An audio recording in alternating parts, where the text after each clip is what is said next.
Assalamualaikum dan selamat petang diucapkan kepada anda semua yang sedang mendengarkan kami dalam Radar hari ini 18 September 2013 bersama saya Zulkifli Bujang dan juga Ammar Yusof. Kita bawakan topik perbincangan kita berkaitan dengan penguatkuasaan di tapak pembinaan. Kawasan tapak pembinaan merupakan antara kawasan yang berbahaya dan kita juga tidak boleh lupakan beberapa kes. Antara kes yang masih lagi kita ingat iaitu soal kelalaian dan juga kecuaian yang telah menyebabkan kematian seorang perunding pengurusan di tapak pembinaan di Plaza Damas pada tahun 2006 apabila sebuah acuan simen jatuh ke atas kereta yang sedang dipandunya menyebabkan kematian, dan terdapat juga beberapa kes lain yang dilaporkan selepas itu yang turut melibatkan kehilangan nyawa. Jadi untuk itu kita undang ke studio ialah Lembaga Pembangunan Industri Pembinaan iaitu pengurus besar bahagian penguatkuasaan dan tata tertib iaitu Encik Muhammad Nazli Ahmad Mahayadin bersama dengan kita dalam Radar untuk petang ini. Baik, dan terima kasih kepada Encik Muhammad Nazli kerana sudi bersama dengan kami. Dan untuk anda yang sedang mendengarkan, ikuti temu bual ini, anda boleh kemukakan sebarang persoalan dan juga pendapat anda di 0326927939 ataupun di laman Facebook bernama Radio 24. Assalamualaikum Encik Nazli. Waalaikumsalam warahmatullahi wabarakatuh. Baik, terima kasih kerana bersama dengan kami. Terima kasih. Selepas 19 tahun CIDB ringkasnya kepada Lembaga Pembangunan Industri Pembinaan Malaysia kan ditubuhkan. Yes. Bagaimana agaknya tahap CIDB sekarang ini dan soal skop bidang dan pemantauan yang dilakukan, adakah CIDB menyifatkan selepas 19 tahun semuanya sudah patuh kepada apa jua saranan yang dilakukan oleh pihak lembaga? Secara keseluruhannya CIDB ditubuhkan kalau kita imbas kembali pada tahun 1994 di mana Akta 520 diluluskan di Parlimen, digazetkan, dan CIDB ditubuhkan sejak tahun 1994. Secara operasinya bermula pada tahun 1995. Ya, betul, hampir 19 tahun CIDB telah berada dan telah wujud, dan begitu juga dengan akta kami, akta CIDB, Akta Lembaga Pembangunan Industri Pembinaan Malaysia, Akta 520. Kalau kita lihat secara keseluruhannya, walaupun 19 tahun, tapi secara asasnya saya rasakan bahawa dari segi pematuhan kepada kehendak-kehendak dalam Akta 520 ini masih lagi belum mencapai tahap yang memuaskan. Berdasarkan tinjauan kami di tapak-tapak pembinaan seluruh negara, kita masih lagi mendapati bahawa terdapat banyak kesalahan-kesalahan, pelanggaran-pelanggaran akta yang dilakukan oleh pelbagai pihak di tapak-tapak pembinaan. Okey, baik. Jadi kalau tahap pematuhannya masih lagi lemah, di bahagian mana agaknya yang kurang? Kalau berdasarkan kepada Akta 520 dari segi skop penguatkuasaan CIDB, kita pada ketika ini menggunakan Akta 520, kita melihat kepada aspek yang pertama iaitu pendaftaran kontraktor dengan CIDB, tidak mengira sama ada mereka itu adalah kontraktor utama, main kontraktor, ataupun mereka merupakan di kalangan subkontraktor ataupun di paras yang lebih bawah, sub kontraktor. Kesemuanya perlu berdaftar dengan CIDB mengikut Akta 520. Keduanya ialah kita menguatkuasakan dari segi pembayaran levy kepada pihak kerajaan melalui CIDB, di mana projek-projek yang bernilai lebih daripada RM500,000 perlu membuat pembayaran levy kepada pihak CIDB sebanyak 0.125% daripada nilai projek berkenaan. Dan skop yang ketiga yang kita kuatkuasakan adalah mengikut kehendak akta ini, peraturan supaya semua pekerja binaan di tapak pembinaan berdaftar dengan CIDB dan memiliki apa yang kita panggil sebagai kad pendaftaran.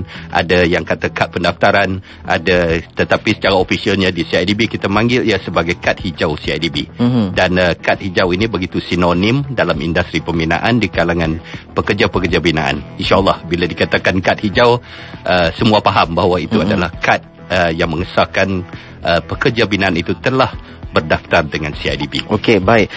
Soal pendaftaran, kita lihat kalau syarikat-syarikat kontraktor besar, mungkin bukan satu masalah untuk mereka berdaftar dengan CIDB, menjadi ahli dengan CIDB.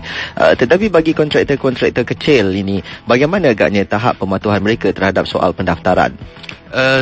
pendaftaran pekerja ya. Okey, saya melihat dalam hal pendaftaran pekerja dia tidak berdasarkan kepada saiz kontraktor. Berdasarkan pemantauan kami di tapak-tapak pembinaan, misal kata pada tahun 2013 ini pun hampir saya rasa 3,000 tapak pembinaan telah kita lawati. Dan berdasar pada tinjauan kami, hasil siasatan, kita dapati bahawa isu pekerja tidak berdaftar dengan CIDB memiliki kad hijau ini sesuatu yang tidak mengira saiz kontraktor, sama ada besar ataupun kecil. Apa yang penting dalam pematuhan kehendak ini adalah sebenarnya kita merasakan bahawa kontraktor tahu tentang kehendak memastikan pekerja binaan itu berdaftar dengan CIDB. Tahu. Tetapi antara dua perspektif yang berbeza, iaitu pengetahuan ataupun kesedaran mengenai kehendak sesuatu peraturan dan juga akta, dan pengamalan dekat di tapak bina. Jadi antara dua perspektif ini, pemahaman kesedaran itu sendiri dan pengamalan. Kadang-kadang kita tahu bahawa perlunya kontraktor berdaftar. Kadang-kadang kontraktor faham perlunya pekerja binaan itu berdaftar dengan CIDB, ada kad hijau. Tetapi amalan di tapak bina itu sebaliknya. Seolah-olah tidak mengetahui. Jadi ini dua senario yang menjadi satu. Adakah mereka sengaja ada kemungkinan mengatakan mereka tak tahu? Saya rasa tahu. Berdasarkan tinjauan kita, berdasarkan perbincangan semasa kita buat siasatan pemantauan di tapak bina, mereka tahu. Dalam bahasa mudah, Cik Nazli, berapa yang sudah berdaftar dan anggarannya berapa yang tidak berdaftar? Pekerja binaan dengan memiliki kad hijau tadi. Berdasarkan statistik yang dimaklumkan kepada saya, pada ketika ini dari segi jumlah pekerja binaan dekat tapak bina adalah sekitar 850,000 orang. Seluruh tapak bina, seluruh negara. Dan dari segi statistik pengeluaran kad hijau, iaitu jumlah pendaftaran sejak bermulanya program kad hijau ini, saya dimaklumkan bahawa jumlahnya mencecah hampir 1 juta kad telah dikeluarkan. Tetapi dalam perkara ini kita dapati bahawa walaupun 1 juta kad telah dikeluarkan, tetapi pekerja binaan adalah merupakan kalangan mereka yang mobile. Tidak kekal di dalam satu industri pada satu masa bekerja dalam tapak bina, dan mereka berdaftar, mereka dapat kad. Selepas itu mungkin selepas 6 bulan mereka bertukar, beralih arah berniaga pula, misal kata sebagai contoh. Jadi kad itu ada tempohnya, dan setahun tempohnya itu ataupun 2 tahun akan tamat, dan mereka tidak memperbaharui. Itu satu perkara yang menjadi. Jadi berapa ramai yang telah memiliki kad hijau daripada 850 itu, saya jangkakan bahawa jumlahnya mungkin mencecah sekitar 400,000 mempunyai kad hijau yang masih sah. Lebih kurang separuh begitu. Yang separuh lagi tidak ada kad. Kemungkinan besarnya begitu. Baik. Kita ada beberapa perkara lagi yang boleh kita sentuh tentang soal kad hijau itu, tetapi sebelum pergi ke arah itu, saya nak bertanya tentang soal kontraktor ini. Kita tahu yang buat rumah kita, yang sambung rumah kita, yang buat ubah suai rumah kita, tambah dapur, tambah bilik, sikit-sikit kerja kecil-kecil ini, adakah kontraktor tersebut juga perlu didaftarkan di bawah CIDB? Sebenarnya perlu.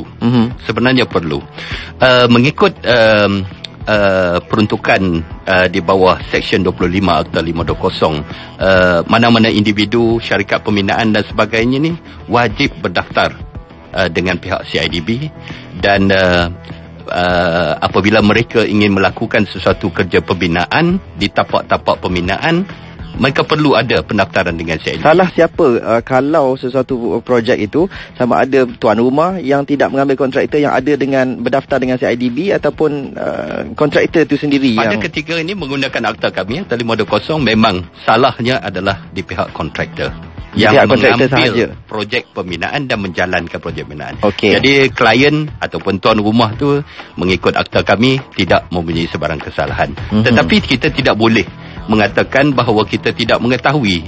Jadi seboleh-bolehnya kalau kita mengambil analogi, kita ada kereta, ada orang nak pinjam kereta, kita tanya dulu, Mamat, you ada lesen ke tidak? Lesen JPJ ada ke tidak? Jadi serupa dalam hal pembinaan, kita kontraktor kita engage untuk buat projek renovation di rumah, kita pun perlu bertanya. Jadi masyarakat awam, pengguna perlu sedar dan perlu faham bahawa sebenarnya satu kesalahan dia mengambil untuk kontraktor yang tidak berdaftar. Itu sebenarnya tidak betul. Tetapi of course dari segi tindakan kepada tuan rumah tu setakat mengikut peraturan dan akta kita tidak lagi. Jadi kesalahan terletak pada kontraktor. Baik, kita lihat sekarang ini memang banyak mungkin pekerja-pekerja Indonesia yang mempunyai pengalaman bekerja dengan syarikat besar, pernah buat KLCC katanya dulu, pernah buat Menara KL, pernah buat bangunan-bangunan mega yang lain, projek mega yang lain, yang akhirnya mereka ingin menjadi kontraktor sendiri, mengambil kerja-kerja kecil seperti mengubah suai rumah dan sebagainya. Jadi bagaimana senario itu sekarang ini? Berdasarkan kontraktor kecil dari Indonesia ataupun dari ini kontraktor kecil daripada kalangan orang luar lah, kita kata orang asing. Senario ni nampaknya semakin, bagi saya lah, berdasarkan kepada perbualan, perbincangan dengan pihak kontraktor kita sendiri, nampak semakin berleluasa. Dan tetapi persoalannya kenapa jadi begitu?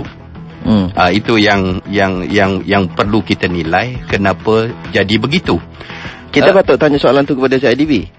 Dan saya sendiri pun kadang-kadang tertanya kepada diri sendiri. Sebab apa? Sebab kita sendiri pun menjalankan renovation rumah kita. Saudara mara kita pun ataupun jiran kita menjalankan kerja renovation. Dan kita sendiri melihat bahawa apa yang datang siapa yang datang menjalankan kerja pinaan, kita nampak bahawa itu adalah daripada kalangan orang luar. Tetapi dalam hal akta CIDB, pendaftaran kontraktor dengan CIDB, kita kena perlu faham dari segi perspektif mereka itu sebagai pekerja yang menjalankan kerja atau mereka itu adalah kontraktor yang menjalankan kerja.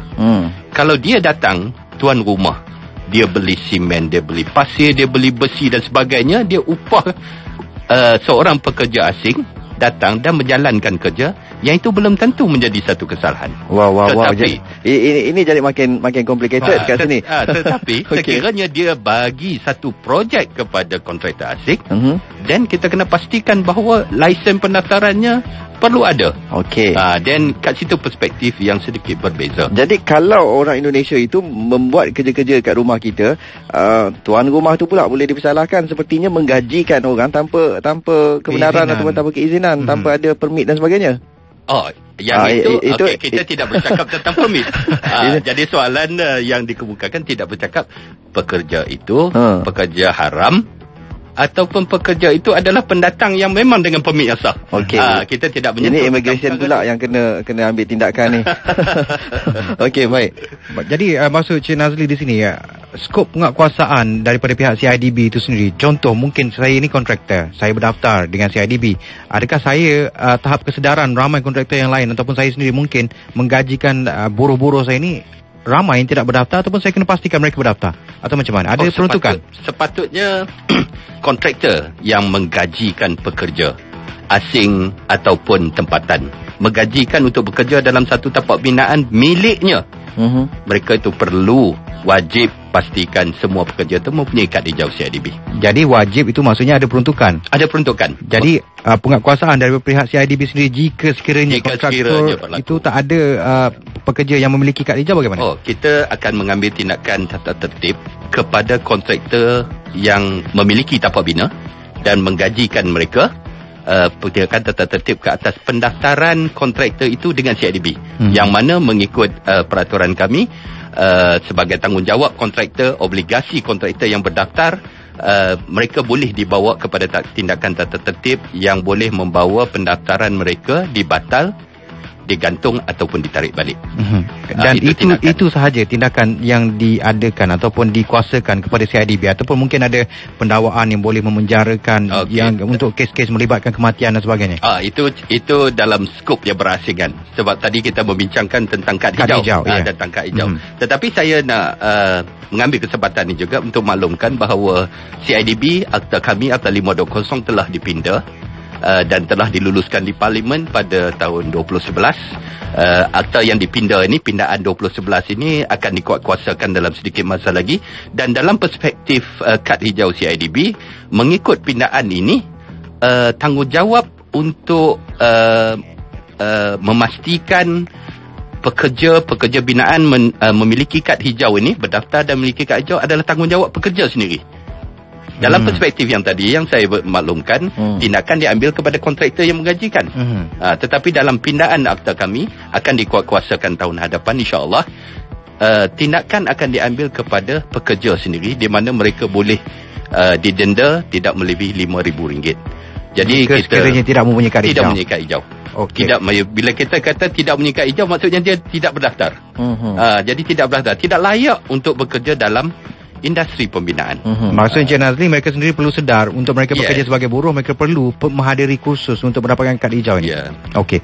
Setakat yang telah pun diketahui, bentuk kes yang kerap berlaku dan juga telah pun diambil tindakan dan juga jumlah kes yang telah pun dilaporkan setakat ini, Encik Nazli. Kes yang bagaimana tu? Kes tidak mempunyai kad hijau sebab berdasarkan kepada serbuan yang dilakukan baru-baru ini 12 September itu, kita telah pun pihak CIDB telah pun melakukan pemeriksaan di kawasan projek pembinaan 37 tingkat di persiaran KLCC. Seramai 32 pekerja asing tidak memiliki kad hijau. Okey, apa tindakan yang telah kita lakukan? Okey, pertamanya kita melihat kepada kesalahan yang berlaku. Kesalahan berlaku seperti yang dimaksudkan tadi. Satunya yang kita dapati pada 12 September yang lalu, kita dapati ada di kalangan subkontraktor yang tidak berdaftar. Dan kita dapati juga seramai lebih daripada 30, lebih kurang 32 orang, saya rasa, kalau tidak salah, lebih daripada 30 tidak berdaftar dengan CIDB. Pekerja tidak berdaftar, tidak memiliki kad hijau. Dan kita dapati satu lagi kesalahan yang berlaku apabila kita bersama dengan DBKL pada hari berkenaan, tidak ada papan tanda projek yang dipasang pada ketika yang berkenaan. Itu adalah di bawah skop DBKL.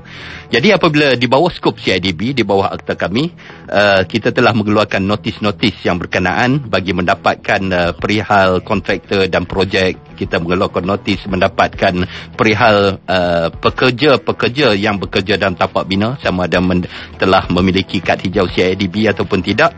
Dan kita juga telah mengeluarkan notis untuk mendapatkan maklumat tentang subkontraktor yang kita syaki tidak berdaftar. Jadi dalam perspektif ini, apa yang CIDB mengambil tindakan susulan, notis-notis ini mempunyai tempoh 2 minggu untuk pihak kontraktor menjawab. Selepas 2 minggu, dan pada ketika ini juga kita sedang menjalankan siasatan bagi kontraktor, subkontraktor yang kita dapati pada ketika tidak berdaftar, kita akan membuka kertas siasatan dan kita akan membawa pihak yang berkenaan ke muka pengadilan, ke mahkamah, dan berdasarkan Seksyen 25 Akta CIDB, Akta 520, sabit kesalahan boleh didenda tidak melebihi RM50,000. Dan bagi pekerja yang tidak memiliki kad hijau, kita sedang membuat kertas tata tertib ataupun laporan tata tertib bagi kita ambil tindakan kepada pihak kontraktor. Okey, baik. Kita ada pemanggil untuk waktu ini dari USJ, Encik Faiz. Halo Encik Faiz. Assalamualaikum, selamat petang. Assalamualaikum. Zul, Cik Nazli. Ya. Okey, mula pertama saya nak cakap yang saya memiliki kad hijau lah. Okey. Tahniah. Building maintenance and operation punya grade. Oh, okey. Okey, saya tak adalah lama dalam bidang construction ni. Setahun jagung je, baru kerja je. Sebagai kontraktor? Saya bekerja dengan specialist subcontractor. Oh, okey. Dia macam ni, Cik Nazri. Pada pendapat saya, dia in terms of safety issue ni kan, dia lebih kepada tengok kepada macam grade projek tu sendiri tau. Okey. Mungkin kontrak sum ataupun grade projek tu sendiri, dan bergantung kepada developer punya bajet. Ya. So saya tengok bila projek tu jadi high class, tinggi, dia punya safety precaution atau safety PQP dia kau. Okey. Satu projek yang saya involve, nak masuk ke site tu kena ada 5 barang. Safety Google, kalau you pakai cermata, kena tukar cermata tu jadi safety Google punya cermata. Okey. Kena ada safety vest tu normal, kena ada glove, hand glove. Ya. Kena ada tag, kena ada safety boot, helmet, tu biasa. Okey. Dan setiap hari dia bagi stiker bulat dekat helmet, menunjukkan yang hari tu awak dah di safety induction kan. Boleh masuk site. Sampai ke situ sekali dia punya safety precaution dia. So saya nampak macam bila saya tengok dekat area kampung saya, dia buat bangunan tu agak tinggi jugalah, mungkin dalam 8 tingkat atau 10 tingkat. Saya tak tahu untuk apa, tapi saya tengok lama-lama saya tengok dah siap. Tapi ketika construction, saya tengok memang ya Allah, dia punya safety memang sangat-sangat terabai. Tak ada safety net, scaffolding tak ada langsung. Memang totally out dah. Saya dengan general worker tak pakai safety helmet, suka hati je jalan. Saya betul-betul takut nak masuk. So bagi pendapat saya, adakah CIDB perlu tetapkan satu rate di mana contohlah kontrak sum 100 juta, mungkin 10% atau 20% daripada kontrak itu khas untuk safety. Adakah perlu wujudnya term yang macam tu? Baik, terima kasih Cik Faiz. Secara dasarnya saya bersetuju.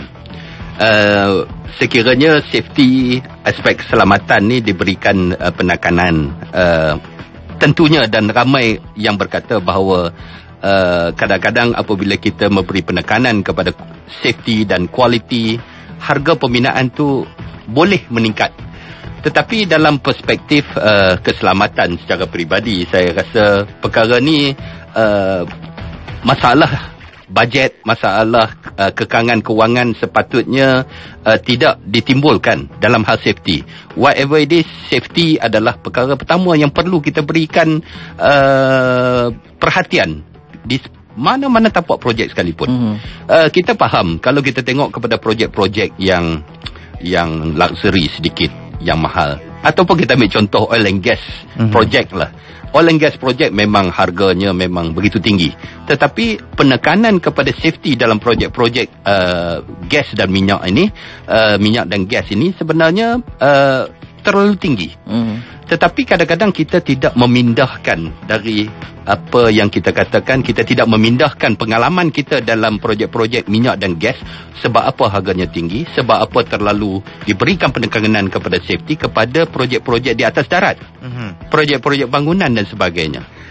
Saya bersetuju sekiranya kita boleh membawa perkara ni ke hadapan, menjadikan sebagai satu, orang kata, satu cadangan untuk seperti mana yang dicadangkan oleh saudara kita tadi. Saya bersetuju. Cumanya dalam hal kekangan kewangan, kita kena melihat juga dari segi perspektif pemilik projek. Misal kata kalau kita bercakap tentang projek kerajaan, mungkin dari segi bajet tu tidaklah, orang kata, tetap menjadi soal, tetapi boleh diusahakan mendapat bajet secukupnya. Tetapi kalau kita melihat kepada perspektif private sector project, ada juga kekangan yang berlaku. Itu belum lagi kita beralih kepada projek-projek persendirian yang membina banglo sendiri dan sebagainya. Selalunya kekangan bajet tu menjadi soal. Dan di situlah orang kata kadang-kadang aspek keselamatan tu tidak disediakan bajet di situ. Saya yakin bahawa kebanyakan dalam hal projek rumah banglo, misal kata, kita tak pernah kita letakkan, okey, kontraktor, kita tak nak ada sebarang kemalangan dekat rumah saya ni, dan kita nakkan saya sediakan misal kata 10,000 untuk menyediakan segala aspek keselamatan dalam tapak bina saya. Saya bayar projek ini sebanyak 10,000 untuk aspek keselamatan. Kita jarang. Kita belum sampai kepada satu tahap kesedaran yang menyeluruh tentang aspek. Ataupun kontraktor itu sendiri sebenarnya absorb dalam quotation dan dalam sebuah harga yang sudah memasukkan aspek-aspek itu. Kalau ianya dijadikan satu perkara yang wajib ataupun satu perkara yang dititik beratkan oleh CIDB. Saya yakin sepatutnya lebih baik benda itu kita diletakkan secara jelas di dalam kontrak. Kalau kita lihat kepada projek-projek besar, projek-projek mega dan sebagainya, aspek keselamatan tu diletakkan sebagai satu senarai di dalam borang-borang tender dan sebagainya, dinyatakan secara jelas, dan pihak kontraktor perlu meletakkan harga di situ. Tetapi bila kita bercakap dalam perspektif yang berbeza, di mana projek itu dalam skala yang lebih kecil, di sini yang kita nampak dan kita sedar bahawa terdapat sedikit kelemahan di situ. Baik. Projek besar saya yakin. Adakah CIDB akan wujudkan satu standard ataupun satu SOP yang mana tak kisahlah di tapak pembinaan mana pun nak buat kerja-kerja pembinaan ni perlu melalui ataupun mengikuti SOP ni? Okey. Berdasarkan kepada kemalangan-kemalangan yang lewat-lewat ini sering berlaku, CIDB telah pun menubuhkan satu panel pakar dalam menentukan amalan-amalan terbaik sebagai panduan yang untuk kita bawa ke hadapan.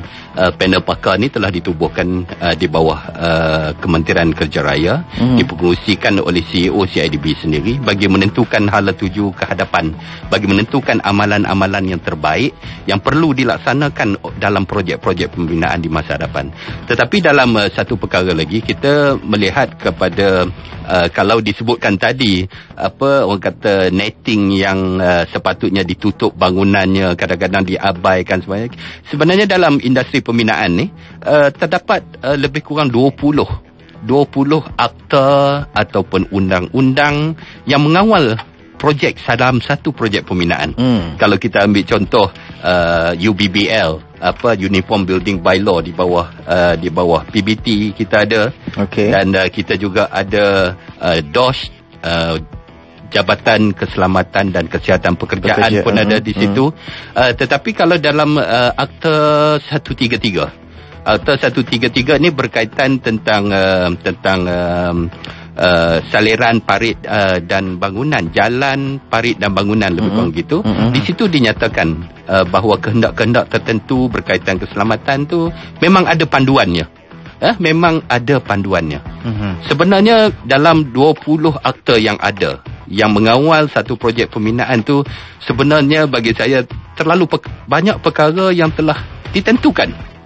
Cuma dalam pelaksanaan atau disebabkan terlalu banyak agensi yang terlibat dalam sesuatu projek pembinaan itu menyebabkan fokus kepada kontraktor itu sendiri tak tahu yang mana. Jadi kalau ada CIDB yang mengawal selia semuanya dan mengatur uruskan langkah-langkah keselamatan, ini perkara yang perlu ada. Jadi mungkin itu dapat diselaraskan dengan lebih baik. Well, alhamdulillah kalau perkara tu dapat diselaraskan oleh CIDB. Saya yakin bahawa hasrat CIDB sendiri bahawa kita tidak mahu melihat industri kita berada dalam keadaan yang tidak terkawal, kucak-kacir dan sebagainya. Tetapi penyelarasan ini perlu dibuat oleh orang kata dalam keadaan yang baik, dalam keadaan yang terbaik. Kemungkinan ada agensi yang tertentu di peringkat yang lebih tinggi dapat koordinat dalam perkara ini, sebab CIDB di bawah Kementerian Kerja Raya. PBT, misal kata Majlis Perbandaran Ampang Jaya kan sebagainya, mereka berada di bawah satu jabatan yang lain. Kementerian Perumahan dan Kerjaan Tempatan. Pihak JKKP yang melihat kepada aspek keselamatan, mereka berada di bawah Kementerian Sumber Manusia. Jadi kementeriannya banyak. Jadi kita perlu ada satu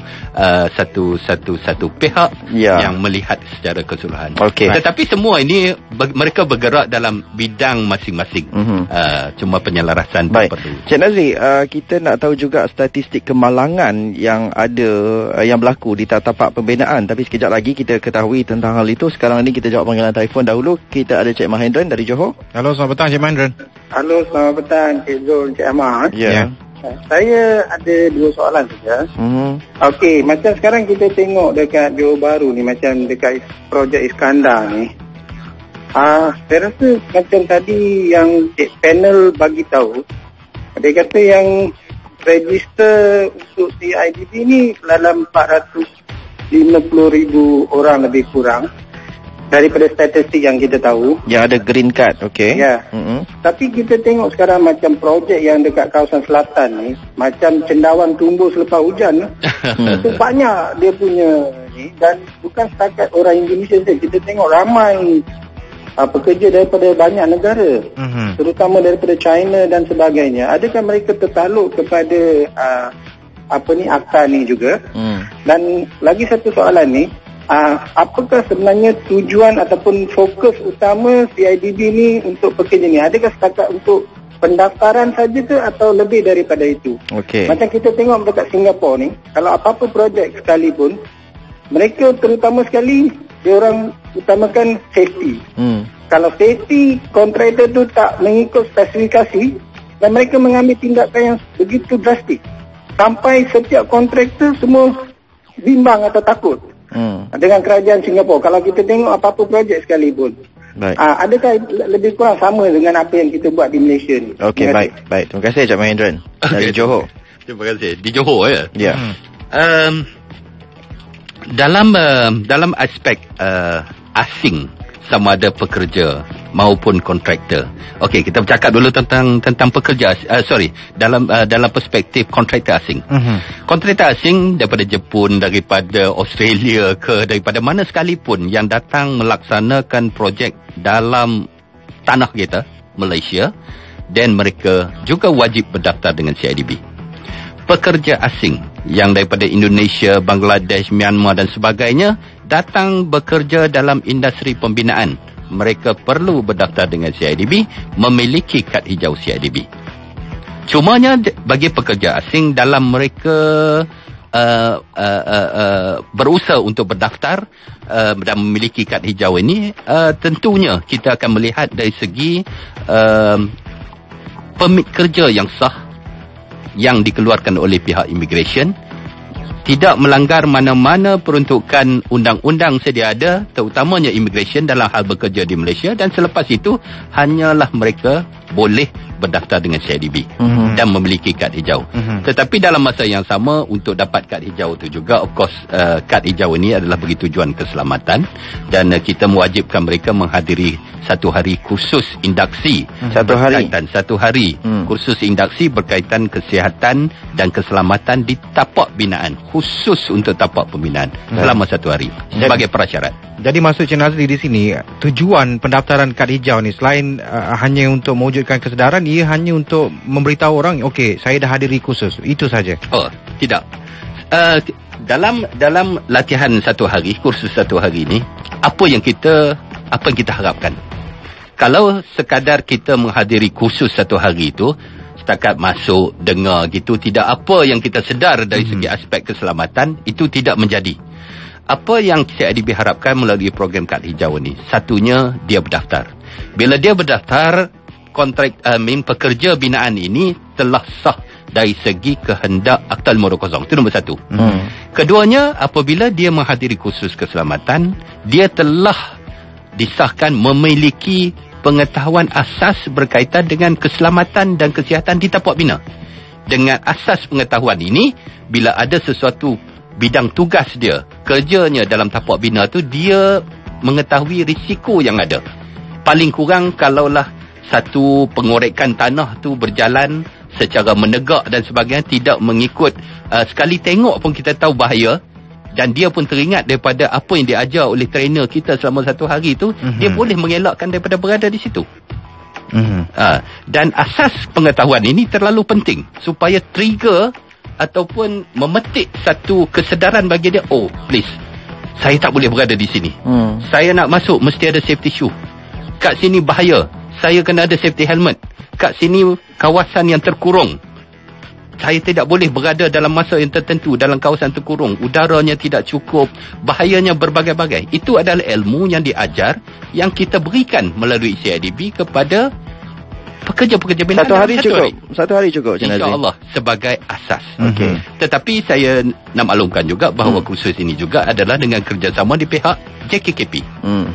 Ini adalah modul yang dibangunkan bersama oleh pihak CIDB, pihak JKKP dan juga CIDB. Jadi memenuhi standard yang ditetapkan oleh JKKP, dan mereka juga mengiktiraf kad hijau CIDB. Jadi adakah kad ini juga tertakluk di bawah garis panduan yang telah pun digazetkan pada tahun 1994 daripada KKP itu sendiri? Dari hal kad hijau ini, kehendak ini adalah merupakan peraturan perkeliling yang dikeluarkan oleh CIDB. Dia tidak dinyatakan di dalam akta. Tapi boleh saya menjawab sikit pertanyaan daripada Cik Mahendra kalau tak silap tadi. Adakah CIDB ini hanya nak daftarkan pekerja ni saja? Kan? Sebenarnya adakah itu sahaja yang CIDB buat kepada pekerja? Daftar, okey, daftar kan? Dapat kad hijau, okey, boleh buat kerja. Sebenarnya tidak begitu. Servis perkhidmatan yang kita tawarkan oleh pihak CIDB adalah apabila pekerja-pekerja ini berdaftar, kita mempunyai satu database pekerja-pekerja yang berada di tapak bina dalam negara kita. Tetapi dalam pada itu kita ada program pembangunannya sendiri, iaitu program latihan yang kita laksanakan di Akademi Binaan Malaysia milik CIDB sebanyak 6 buah yang berada seluruh negara kepada pekerja-pekerja binaan. Dan dalam latihan yang kita keluar tu, ada ketikanya bagi pekerja yang memiliki kad hijau CIDB ni, kita berikan sedikit insentif pengurangan dari segi kos yurannya Dan kalau ada juga pihak kontraktor sendiri, dia sendiri pun ada kad hijau. Dia masuk kursus CIDB, seminar saya ada diskaun yang tertentu dan sebagainya. Jadi selain daripada mendapat diskaun tertentu, tetapi apa yang penting saya nak sebutkan di sini bahawa latihan yang diberikan oleh CIDB kepada pekerja-pekerja binaan dari segi kemahiran mereka dibangunkan di dalam perspektif yang sama. Dan semua ini adalah untuk kepentingan kita. Nazli, kita bersama dengan pemanggil dari Shah Alam. Kita bersama dengan Cik Isham. Halo Cik Isham. Halo, Assalamualaikum. Assalamualaikum.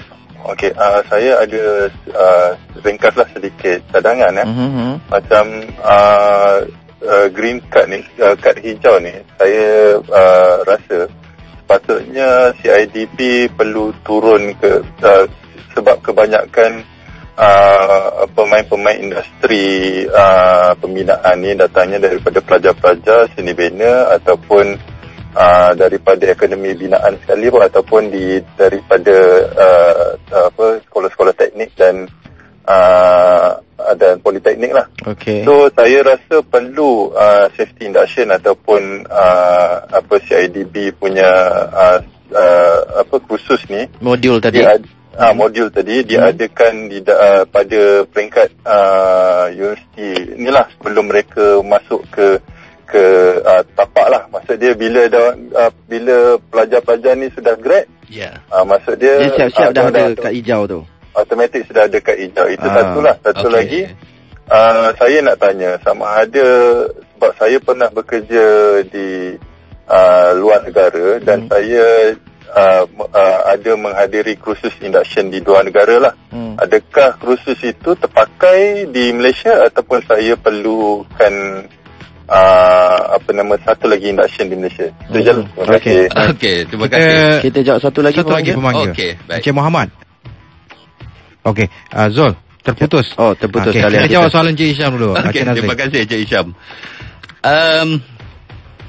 Kursus induksi bagi pelajar-pelajar daripada sekolah teknikal, daripada our Akademi Binaan Malaysia sendiri, untuk maklumat Cik Isham, sebenarnya memang latihan kursus induksi berkaitan dengan keselamatan ni kita memang menjalankan di our Akademi Binaan Malaysia.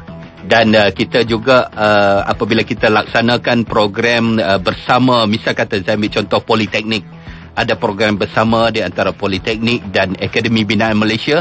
Mereka menghantar pada penghujung sesuatu latihan, mereka menghantar untuk menjalani latihan praktikal di akademi kami. Di situ kita akan terus bagi kursus green card tersendiri di akademi kami. Dan ada dalam bidang-bidang tertentu, pada ketika-ketika tertentu, Politeknik sendiri pun menghantar mereka ke CIDB untuk membuat kursus induksi. Jadi sepanjang tempoh latihan mereka telah pun sebenarnya mempunyai kad hijau. Sebabnya ada kalanya mereka menjalankan praktikal dekat tapak bina. Dan kalaulah di akademi kami, Akademi Binaan sendiri pun, mereka menjalankan latihan yang seolah-olahnya berada dekat tapak bina. Baik. Jadi cadangan Cik Isham tadi tu memang pun dilaksanakan. Okey, bagaimana dengan persoalannya yang kedua, sudah menghadiri kursus di luar negara, adakah terpakai ataupun kena juga kursus lagi? Saya minta kalau boleh Cik Isham dapat berhubung dengan CIDB, sebab kita ingin melihat kursus induksi yang bagaimana yang telah diikuti oleh beliau di luar negara. Tetapi saya nak memberi contoh, kita juga mempunyai understanding persefahaman, misal contoh dengan Petronas. Ada pekerja yang bekerja dengan Petronas, kontraktor Petronas, dia telah ada kursus induksi di Petronas sendiri. Yang telah ditawarkan, mereka telah hadir, ada kad Petronas, kad apa, semuanya ada. Jadi kita mengiktiraf kursus-kursus yang telah diikuti dan terus kita keluarkan kad hijau. Jadi saya minta Cik Isham berhubung dengan CIDB yang terdekat untuk kita menilai itu. Baik. Kita dengan pemanggil seterusnya, Cik Muhammad dari Kuala Lumpur, Jalan Sultan Ismail. Assalamualaikum semua. Waalaikumsalam. Waalaikumsalam. Pasal CIDB kad hijau ni, sama ada suka atau tidak suka, saya ada experience dalam jaga construction. CIDB kad hijau ni tak payah time cost kita boleh dapat. Itu satu. Yang kedua, ini maksudnya kad terbang ke apa ni? Yang authorized dia, yang buat dia memang authorized person, tapi tak perlu attend. Itu satu. Yang kedua, safety belt yang dipakai di construction tempat construction ni, saya ingat kena ada expired date lah tulis dekat safety belt tu. Pasal apa? Ada company-company yang kedekut diorang bagi staff pakai safety belt yang dah lama. Jadi kan itulah yang kawan saya putus tali safety belt dia. Pasal minta token tukar, token tak nak tukar. Iya. Nasib baik kami pakai tali spare. Dia tergantung lah. Gambar dia ada masuk dalam tokang bau Sultan. Iya. Jadi saya ingat kena ada expired date stated on the belt itself. Okey, terima kasih ya. Terima kasih Cik Muhammad. Cik Muhammad ni pun kena berhubung lebih lanjut juga ni. Ni ada semacam ada aduan juga ni. Ada kad terbang. Tak payah pergi kursus dah dapat kad. Macam mana channel ni? Kita berasa cukup sedih kalau sekiranya perkara tu berlaku, dan kita juga mendapat beberapa aduan yang sama tentang kad hijau terbang ni. Sebenarnya untuk makluman semua, kad hijau ni hanya boleh diperolehi melalui CIDB. Itu yang pertama. Sebab kita dipahamkan ada juga ejen-ejen katanya bergerak untuk mengeluarkan kad hijau bagi pihak CIDB. Sebenarnya tidak pernah berlaku begitu. Keduanya, dalam melaksanakan kursus induksi keselamatan dan kesihatan di tapak bina ni, kita telah melantik tenaga pengajar yang bertauliah, diiktiraf oleh CIDB, diakredit oleh CIDB, dan hanya mereka-mereka ini yang layak untuk mengajar. Tetapi dalam pelaksanaan, saya mohonlah sekiranya Cik Muhammad ataupun siapa-siapa yang mempunyai maklumat tentang perkara ini, sebab Cik Muhammad kata dia pernah bekerja dalam tapak bina, menyelia dan sebagainya, benda tu berlaku, kalau boleh tampil ke hadapan, memaklum pada CIDB nama trainernya siapa, sessionnya pada tarikh bila-bila, supaya kita kejar dan kita cari dia ni. Sebab bagi saya dalam aspek keselamatan kita tak boleh main-main, tak boleh kompromi. Tetapi dia satu lagi, selain daripada mungkin kita boleh letak perkara ni, dia perkara integriti, kan? Tetapi di pihak pekerja sendiri, minta tolonglah, jangan kita berada dalam keadaan yang begini. Maksudnya kita memberi risiko. Dahlah kita nak bekerja dalam tapak bina yang bahaya, dalam hal persiapan kita nak pergi satu tempat yang bahaya pun kita ambil risiko lagi. Tidak menghadiri kursus induksi semata-mata nakkan jalan mudah mendapat kad hijau. Jadi saya rasa begitu sedih dalam perkara yang dibangkitkan oleh Cik Muhammad, dan saya harapkan kalau ada maklumat sebegini tampil ke hadapan kepada CIDB, memaklumkan supaya dapat kita cari trainer mana yang berjalan kerja. Iaitu saya minta tolong. Bukan trainer tu saja Cik Nazli, tadi kata Cik Muhammad juga katanya tauke dia tak nak tukar tali safety belt dan sebagainya. Safety belt tadi okey, yang ini saya rasa bukan di bawah bidang bukan CIDB. Bidang kuasa CIDB. Dalam hal menentukan expiry date kepada safety belt dan sebagainya, tidak berada di dalam bidang kami, tetapi concern kami di situ. Ya, saya rasa mungkin yang ini di bawah mungkin kemungkinan JKKP dan sebagainya. Okey. Baik. Terima kasih kita ucapkan kepada Cik Nazli. Cik Nazli Ahmad Mahayadin merupakan pengurus besar bahagian penguatkuasaan dan tata tertib CIDB Malaysia. Sebenarnya ada banyak perkara lagi yang ingin kita tanyakan dalam waktu yang singkat ini, tapi itulah tak sempat kita nak tanya. Kami sendiri pun punya pengharapan yang tersendiri dalam hal keselamatan dan sebagainya. Baik. Kita sebenarnya nak sentuh juga sebenarnya berkenaan dengan harga barangan, bekalan barang-barang pembinaan ini, monopoli pihak-pihak tertentu dalam penjualan pembekalan bahan-bahan binaan. Tapi tak sempat kita nak bincangkan kerana skop perbincangan CIDB ini juga sendiri cukup besar. Mungkin insya-Allah kita panggil lagi untuk satu ketika yang lain. Tidak ada masalah. Baik. Sekian saja untuk edisi hari ini dalam Radar 18 September 2013 bersama saya Zulkifli Bujang dan saya Amar Yusof. Terima kasih. Kita kembali selepas ini pukul 7 malam. Kemas Kini Berita 24 Extra. Terima kasih.